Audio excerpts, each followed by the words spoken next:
beesha Amaanle oo kamid ah beelaha dega qaybo kamid ah gobolada Mudug iyo Nugaal ayaa shir ay ku qabteen degmada Buurtinle waxay uga hadleen dhisidda xildhibaanada golaha deegaanka degmada Buurtinle iyagoona sheegay inay yihiin beel mukule gobolka Nugaal gaar ahaan degmada Buurtinle dhinaca kale beesha ayaa sheegtay inay hakiyeen xiriirkii wada shaqeyneed ee la lahaayeen maamulka degmada waa sida hadalka u dhigan odayaashii iyo waxgaradkii kulankaasi ka hadlay waxayna baaq u direen madaxda ugu sareyso dawladda Puntland sameeyay waa reer kaliya Amaanle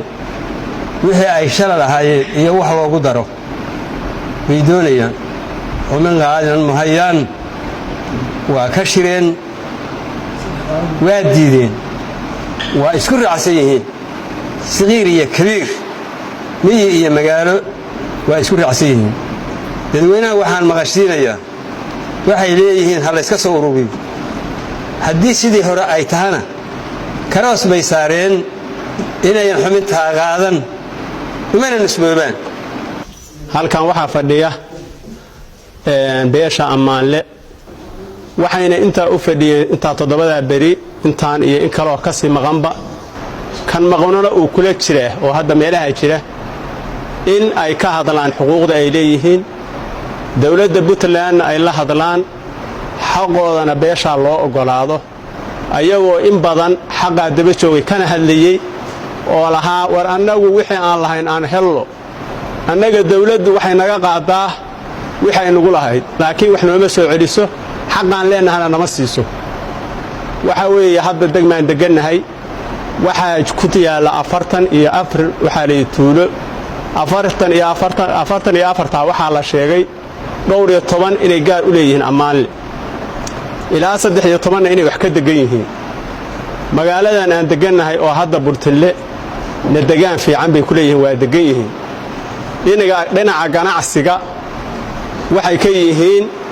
marka dakhli ururinta ama cashuur bixinta la joogo lambarka saddexaad bay ka yihiin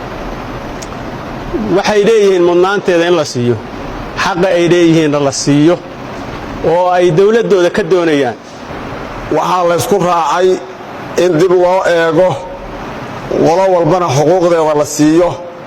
wixii xaq aysan u lahaynna ayna doonin wixii xaq uga maqolay ka maqantaana xaqeeda la siiyo waxay go'aansadeen hadday xuquuqda ay leeyihiin helin inaysan ka shaqayn kharashna kaga bixin degmada Buurtinle iyo Puntland hay'adaha dawladda shaqo aan ka hayna ma jirto amal la'aan ayaan waxaan la fadhinaa guriyaha marka waxaan cabashada u gudbinayaa inaan waxba ku lahayn ugu dambeyntii waxa warbaahinta u akhriyay bayaankii ay soo saartay beesha Dr. Alas Cabdi Ahmed waxaana shirka ka soo baxay qodobadiisa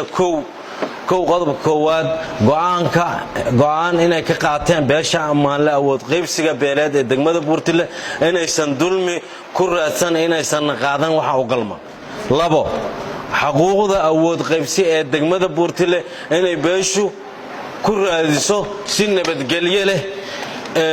amniga sugaya amniga Puntland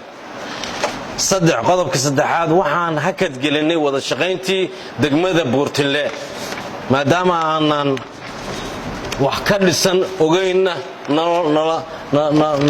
aanan la socon qodobka afraad la kulan la'aanta ka qancin la'aanta beesha Amaanle ee wasiirka arrimaha gudaha Maxamed Cabdiraxmaan Dhamacad inaan wax laga soo qaadin ee laga gudbo sideeda loogana jawaabin qodobka shanaad ugu dambeyn waxaan baaq u direynaa madaxda u sareysa ee dawladda Puntland Mawlid Maxamed Kooshin warbaahinta SBC degmada Buurtinle